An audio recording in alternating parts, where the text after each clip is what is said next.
Badr, Yusuf, and me, Dr. Yasmin. Today we are going to see how to prepare oxygen gas.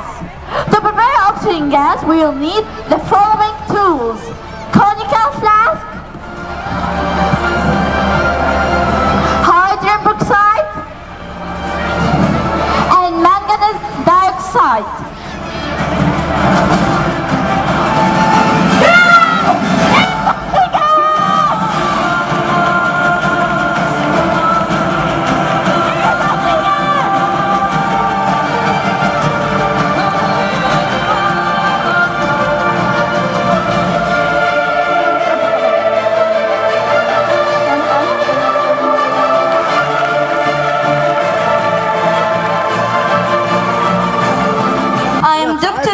And those are Dr. Minna and Dr. Hala. Today we will show you an amazing experiment about exothermic reaction.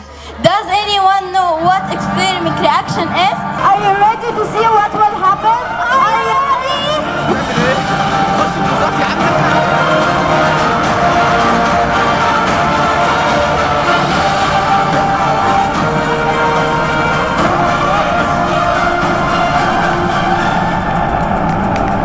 Potassium iodide analyzes hydrogen peroxide into and oxygen raises up carrying soup and water making soup powder.